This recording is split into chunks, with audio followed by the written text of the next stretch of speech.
পৰা বুজা যায় যে কাৰ্বি আংলঙত কিন্তু বিজেপিৰ প্ৰতি এণ্টি যিটো ইনকামবেঞ্চি বাঢ়িছে, প্ৰতিষ্ঠান বিৰোধী ঢৌ বাঢ়িছে, আৰু কংগ্ৰেছৰ পিনে আমাৰ জনগণ কিন্তু সঁচাকৈ এটা আকৃষ্ট হৈছে। প্ৰতিটো আমাৰ মিটিঙত আমি যাওঁ, আমি এইবিলাক এতিয়া পাইছোঁ, তেওঁলোকে এইবিলাকে আক্ষেপ কৰে। আৰু বিজেপি সকলে যিটো আমাক কৈছিলে যে কংগ্ৰেছে ডাঙৰ ডাঙৰ মিটিং কৰিব নোৱাৰে, সৰু সৰু মিটিং কৰে। হয়, আমি সৰু সৰু মিটিঙো কৰিছিলোঁ। আমি তেতিয়াই কৈছিলোঁ যেতিয়া সময় হ'ব আমি দেখুৱাই দিম।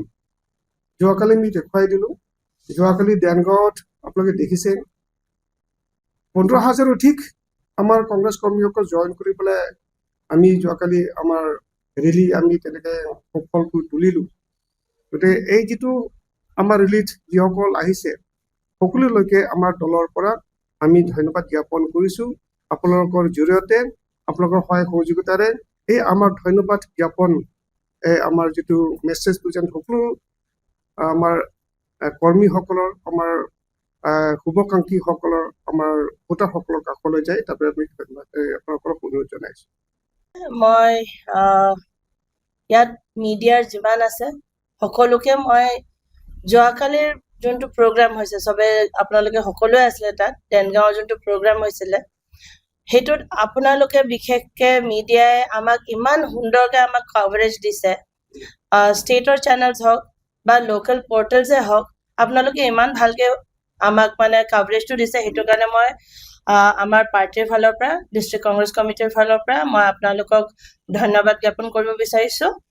আৰু যোৱাকালিৰ প্ৰগ্ৰামটোত যি ধৰণে আপোনালোকে কাম কৰি দিছে, সেইটোৰ পিছত মই এটলিষ্ট মোৰ ফালৰ পৰা এজ মিডিয়া চেয়াৰমেনৰ ফালৰ পৰা মই আপোনালোকক ক'ব বিচাৰিছোঁ যে আপুনি আকৌ আমি যোনটো ৰাইজে এটা গদি মিডিয়া বুলি এটা টাৰ্ম এটা ওলাইছে আফটাৰ বিজেপি চৰকাৰ অহাৰ পিছত, সেইটো আপোনালোকে ভুল প্ৰুফ কৰিছে। আপোনালোকে এণ্টায়াৰলি নিজে ওলাই আহি আপোনালোকে যে ইমান কভাৰেজ দিছে, সেইটো কাৰণে মই ধন্যবাদ জ্ঞাপন কৰিব বিচাৰিছোঁ সকলোকে। আৰু আশা কৰোঁ যে তেনেকৈ কৈ আপোনালোকে চিনচিয়াৰলি আপোনালোকে যোনটো 4th পিলাৰ অফ ডেমক্ৰেচি হয়, আপোনালোকে সেনেকৈ আপোনালোকে আমাক তেনেকৈ কৈ আপোনালোকে আমাক ছাপোৰ্ট কৰিব বুলি আশা কৰিছোঁ। Thank you. আচলতে তেওঁলোকে তলে তলে ভয় খাই আছে, যেনেকুৱাই নহওক, নহয় জানো? তেওঁলোকে চাওক না, যেতিয়া তেওঁলোকে মিটিং কৰে, জইনিং প্ৰগ্ৰাম দেখুৱাই, আমি জানো এটা ষ্টেজত কিমান মানুহ, পেণ্ডেল কিমান মানুহ ঘূৰিব পাৰে। খুব বেছি তেওঁলোকৰ যিটো পেণ্ডেল বনায় আমি চাওঁ, খুব বেছি 1,500, 2,000 বা 3,000 ভিতৰত হয়। সেইটো মিটিঙত কিমানজন জইনিং কৰা দেখুৱায়? 3,000 জন জইনিং কৰা দেখুৱায়, নহয় জানো?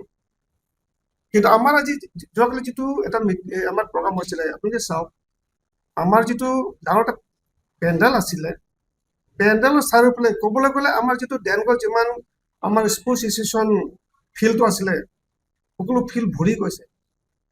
গতিকে তাৰ প্ৰতি আচলতে ভয় খাইছে তেওঁলোকে। ইয়াৰ পৰাই আচলতে তেওঁলোকে অনুমান কৰিছে, মই শুনিছোঁ তেওঁ কৈছে বোলে সেই ইমানখিনি আমাৰ তাত জইন কৰাৰ পিছত আৰু আমি ইমানখিনি স্কিম দিয়াৰ পিছত তো ব্যক্তিগতভাৱে বহুতকো তেওঁ টকা দিছিলে, ইমানখিনি দিয়াৰ পিছত কংগ্ৰেছ দলত ইমান মানুহ কেনেকুৱা হ'ল? ইমান মানুহ কেনেকুৱা হ'ল?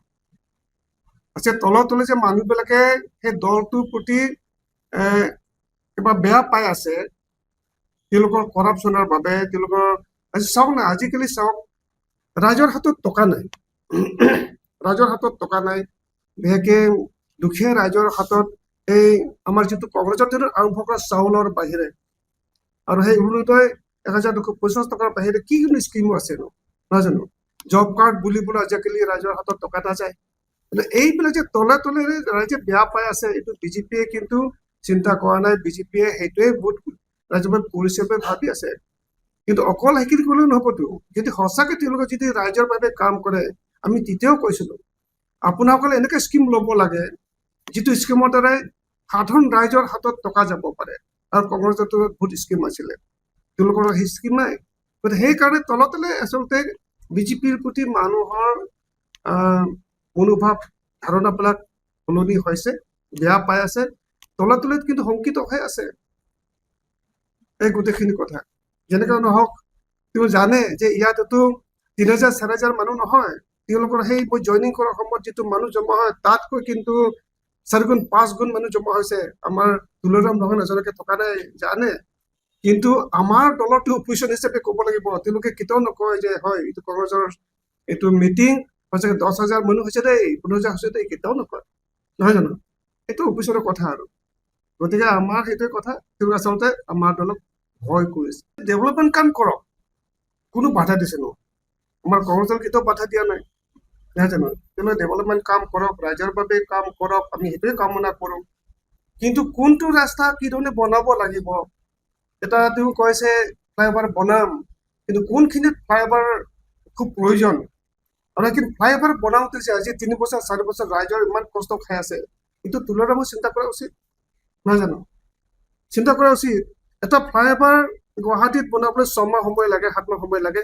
ইয়াতে 4 বছৰ 5 বছৰ লাগে এই কি ধৰণৰ কথা তাত কি দুৰ্নীতি সোমাই থকা নাই নেকি আৰু আমি শুনিছো এই যিটো আমাৰ এটা ফ্লাইঅভাৰ হৈ আছে এইটো বোলে দুবাৰমান এইটো কিবা তেওঁলোকে এষ্টিমেটটো বোলে ৰিভাইজ কৰা হয় এনেকুৱা ধৰণৰ কথাটো আৰু চাওক তেওঁ চৰকাৰ থাকিলে তেওঁ ডেভেলপমেণ্ট কৰিব নহয় জানো আৰু এবছৰ আছে যেনিবা কাউন্সিলৰলৈকে নহয় জানো আৰু এবছৰ আছে গতিকে এবছৰতো কিমান ডেভেলপমেণ্ট কৰিব কৰি থাকক কোনো কথা নাই আমিতো বাধা দিয়া নাই আৰু তেওঁ যে এটাৰ পিছত এটা বনাই থাকিব বুলি কৈছে তেওঁলোকে চৰকাৰ থাকিলেই হ'ব এবছৰ যদি চৰকাৰ আছে তেতিয়াহে কৰিব আমাৰ কংগ্ৰেছো বহি থকা নাই যদি আমাৰ চৰকাৰ হয় আমি নিশ্চয় আমি ডেভেলপমেণ্ট কাম কৰিম কিন্তু আমি এনেধৰণে কৰিম যিবিলাক ডেভেলপমেণ্ট কাম আমি কৰিম কিন্তু ৰাইজৰ স্বাৰ্থৰ বাবে কৰিম আৰু কিছুমান স্কিম আমি এনেকৈ ল'ম আমাৰ মেনিফেষ্টত এতিয়া এইবিলাক সন্মিলিত হ'ব যে বিশেষকৈ ৰাইজে যিটো বিচাৰে য'ত য'ত প্ৰয়োজন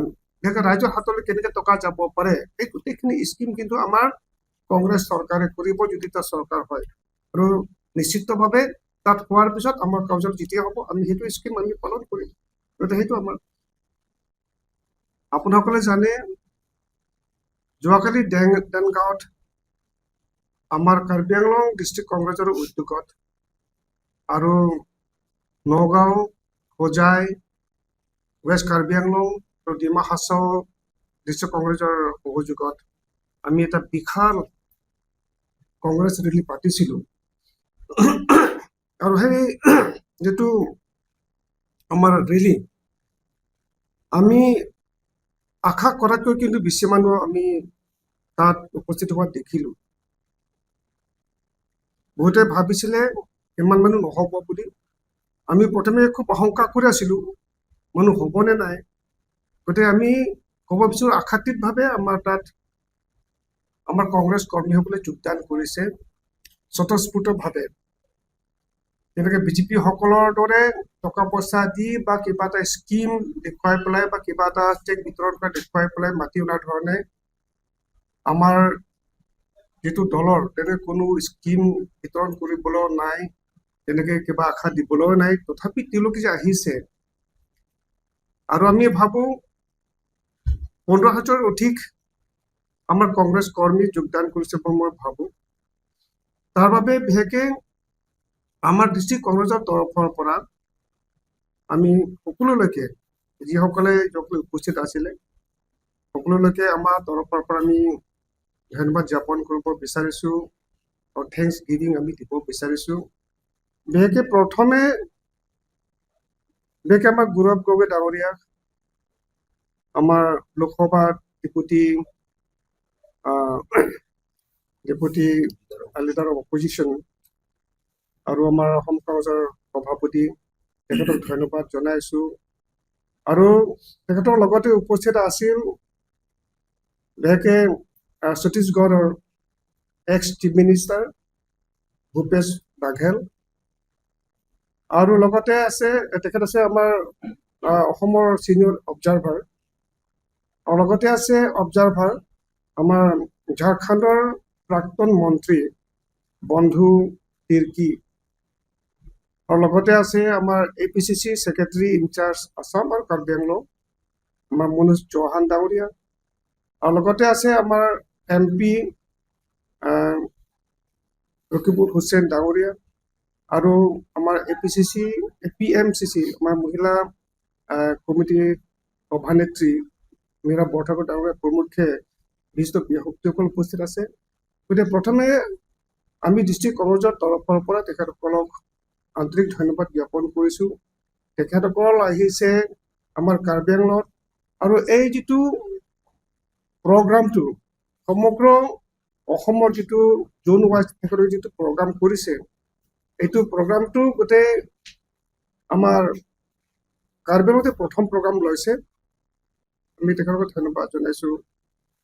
আৰু বিশেষকৈ আমাৰ গোটেই 5টা জিলাৰ পৰা, বিশেষকৈ আমাৰ কাৰ্বি আংলং জিলাৰ পৰা বিপুল সংখ্যক আমাৰ কংগ্ৰেছ কৰ্মী উপস্থিত হৈছে স্বতঃস্ফূৰ্তভাৱে, অলপ আগতে ক'লো স্বতঃস্ফূৰ্তভাৱে।